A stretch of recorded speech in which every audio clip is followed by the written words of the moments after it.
भक्तों, नवरात्रि के 9 दिन भक्ति और साधना के लिए बहुत ही विशेष हैं। इसके पहले दिन शैलपुत्री की पूजा की जाती है। शैलपुत्री हिमालय जी की पुत्री हैं। हिमालय पर्वतों के राजा हैं। वे अडिग हैं, उन्हें कोई हिला नहीं सकता। जब हम भक्ति और आध्यात्म का रास्ता चुनते हैं तो हमारे मन में भी भगवान के लिए इसी तरह का अडिग विश्वास होना चाहिए, तभी हम अपने लक्ष्य तक पहुंच सकते हैं। यही कारण है कि नवरात्रि के पहले दिन माँ शैलपुत्री की पूजा की जाती है। तो आइए जानते हैं नवरात्रि के प्रथम दिन माँ शैलपुत्री की कहानी। माँ शैलपुत्री सती के नाम से भी जानी जाती हैं। इनकी कहानी इस प्रकार है। एक बार प्रजापति दक्ष ने यज्ञ करवाने का फैसला किया। इसके लिए उन्होंने सभी देवी देवताओं को निमंत्रण भेज दिया, लेकिन भगवान शिव को नहीं भेजा। देवी सती भली भांति जानती थीं कि उनके पास निमंत्रण आएगा, लेकिन ऐसा नहीं हुआ। वो इस यज्ञ में जाने के लिए बेचैन थी, लेकिन भगवान शिव ने मना कर दिया।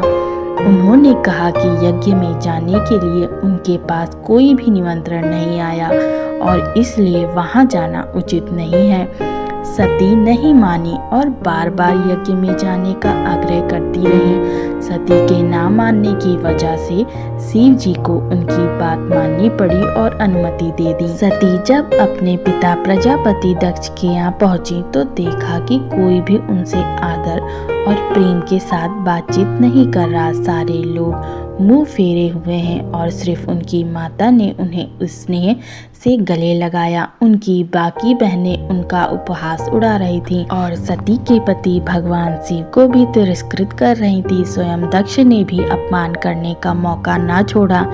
ऐसा व्यवहार देख सती दुखी हो गई। अपना और अपने पति का अपमान उनसे सहन न हुआ और फिर अगले ही पल उन्होंने वो कदम उठाया जिसकी कल्पना स्वयं दक्ष ने भी नहीं की थी। सती ने उसी यज्ञ की अग्नि में खुद को स्वाहा करके अपने प्राण त्याग दिए। भगवान शिव को जैसे ही इसके बारे में पता चला तो वह दुखी हो गए। दुख और गुस्से की ज्वाला में जलते हुए शिव जी ने उस यज्ञ को ध्वस्त कर दिया।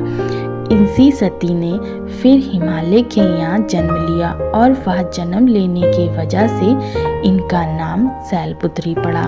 माँ शैलपुत्री का एक नाम पार्वती भी है। इनका विवाह भगवान शिव से ही हुआ है। माँ शैलपुत्री का वास काशी नगरी वाराणसी में माना जाता है। कहा जाता है कि वहाँ पर शैलपुत्री का एक बेहद प्राचीन मंदिर है, जिसके बारे में मान्यता है कि माँ शैलपुत्री के सिर्फ दर्शन करने से ही भक्तजनों की मुरादें पूरी हो जाती हैं। कहा तो ये भी जाता है कि नवरात्र के पहले दिन यानी प्रतिपदा को जो भी भक्त माँ शैलपुत्री का दर्शन करता है उसके सारे वैवाहिक जीवन के कष्ट दूर हो जाते हैं।